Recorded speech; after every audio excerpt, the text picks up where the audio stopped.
2026 সালের প্রথমার্ধের মধ্যে নির্বাচনের সময় নির্ধারণ করা যায়। গত বছর 16 ডিসেম্বর প্রধান উপদেষ্টার ভাষণে আগামী ডিসেম্বর থেকে 2026 সালের জুনের মধ্যে নির্বাচনের কথা বললেও বিএনপি সহ বিভিন্ন দলের দ্বিমত থাকায় সেখান থেকে সরে আসে সরকার।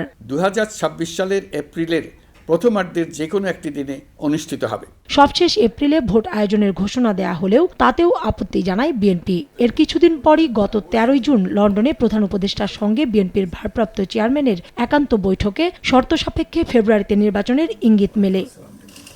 তবে ভোটের দিনক্ষণ নিয়ে সরকারের এমন বার্তা নির্বাচন কমিশনের কাছে এখনো পৌঁছায়নি বলে জানালেন প্রধান নির্বাচন কমিশনার। রোববার নির্বাচন ভবনে সাংবাদিকদের সঙ্গে শুভেচ্ছা বিনিময়ে তিনি বলেন, নির্বাচন যেদিনই হোক সব প্রস্তুতি ইসির রয়েছে।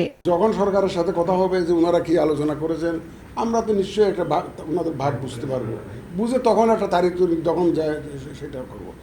এখন আমাদের চিন্তা ভাবনা, ধ্যান ধারণা, শয়নে স্বপনে নিজেদের প্রস্তুতি। গ্লিটারের টুইন লেমন ও অ্যান্টিব্যাকটেরিয়াল ফর্মুলা বাসনকে চকচকে জীবাণুমুক্ত করে আমাদের দেয় গ্লিটার গ্যারান্টি। সিইসি বলেন, ভোটে তরুণদের অন্তর্ভুক্ত করতে চায় কমিশন। 2026 সালের 2রা জানুয়ারি যাদের বয়স 18 বছর পূর্ণ হবে তাদের ভোটার তালিকায় অন্তর্ভুক্ত করতে হলে আইনে পরিবর্তন করতে হবে বলেও জানান তিনি। যে তারিখে শিডিউল ঘোষণা করব, শিডিউলটা ঘোষণা করা হয় নর্মালি ভোটের 2 মাস আগে। যখন আমরা শিডিউল ঘোষণা করব তখন আমার কাছে ভোটার তালিকাটা রেডি থাকতে হবে, বুঝছেন না? তো আমরা দরকার হলে ভোটার রেজিস্ট্রেশন আইনে কিছুটা পরিবর্তনের কথা চিন্তা করছি, two include the younger generation.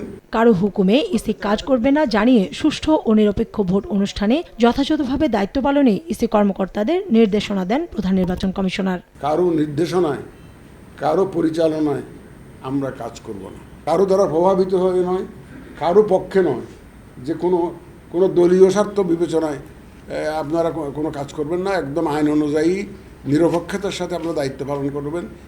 এই মেসেজটা আমি তাদেরকে আজকেও দিয়েছি। অন্তর্বর্তী সরকারের বর্তমান কমিশনের উপর আস্থা আছে বলেও জানান সিইসি।